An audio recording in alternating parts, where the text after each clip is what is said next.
അടുത്തായി നോക്കുന്നത് സൺകുണിയറിൻ്റെ ചിക്സുകളാണ്. 7 ചിക്സുകളാണ് അവൈലബിൾ ആയിട്ടുള്ളത്. എല്ലാ ചിക്സുകളും നല്ല ഹെൽത്തിയും ആക്റ്റീവ് ആയിട്ടുള്ള ചിക്സുകളാണ്. ഇവരിൻ്റെ പാരൻസ് എല്ലാം യെല്ലോ ഡൊമിനൻസ് ആണ്. ഡിഫറെൻ്റ് ബ്ലഡ് ലൈൻസ് ആണ്. കാരണം 3 പെയറിൽ നിന്ന് ഇറങ്ങിയിട്ടുള്ള ചിക്സുകളാണ്. ഒരു ചിക്കിൻ്റെ റേറ്റ് 4500 രൂപയാണ് വരുന്നത്. അടുത്തതായി നോക്കുന്നത് ബ്ലൂ മോങ്കിൻ്റെ ഒരു അഡൾട്ട് പെയറാണ്. DNA ഉണ്ട്, റിങ് അവൈലബിൾ ആണ്. റെഡി ടു ബ്രീഡിംഗ് കണ്ടീഷനിലുള്ള പെയറാണ്. ബ്രീഡിംഗ് ബോക്സിൻ്റെ അകത്ത് പോയിട്ടും വന്നുകൊണ്ടിരിക്കുന്ന ഒരു പെയറാണ്. ഈ പെയറിൻ്റെ റേറ്റ് 23000 രൂപയാണ്. അടുത്തായി നോക്കുന്നത് ഗ്രീൻ ഫിഷർ ഒപ്പലൈൻ്റെ ഒരു ലോട്ടാണ്.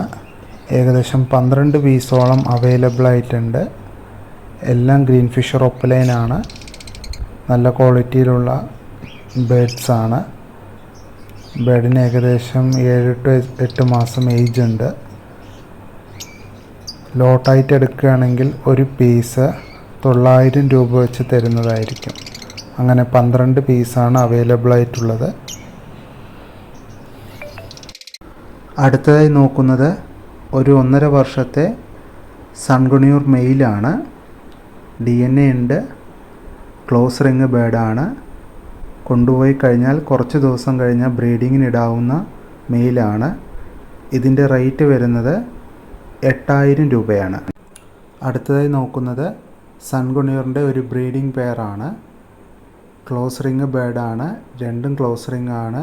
DNA അവൈലബിൾ ആണ്. മുമ്പ് ക്ലച്ച് എടുത്തിട്ടുള്ള കൺഫേം ബ്രീഡിംഗ് പെയറാണ്. ഈ പെയറിൻ്റെ റേറ്റ് വരുന്നത് 19000 രൂപയാണ്. അവസാനമായി നമ്മൾ നോക്കുന്നത് റെഡ് ഫാക്ടർ സൺചീക്ക് ബ്രീഡിംഗ് പെയറാണ്. നല്ല കളറേഷനിലുള്ള ബേഡാണ്. ഇതിനു മുമ്പ് ക്ലച്ച് എടുത്തിട്ടുണ്ട്. 2-3 പ്രാവശ്യം ക്ലച്ച് എടുത്തിട്ടുള്ള പെയറാണ്. റിങ് അവൈലബിൾ ആണ്. DNA അവൈലബിൾ ആണ്. ഇതിൻ്റെ റേറ്റ് വരുന്നത് 43000 രൂപയാണ്. ഇതോടുകൂടി നമ്മളുടെ വീഡിയോ അവസാനിക്കുകയാണ്. പുതിയ വീഡിയോസിനായി കാത്തിരിക്കുക. ലൈക്ക് ചെയ്യാത്തവർ ലൈക്ക് ചെയ്യുക, ഷെയർ ചെയ്യുക, കമൻറ്റ് ചെയ്യുക. Thank you friends. Thank you.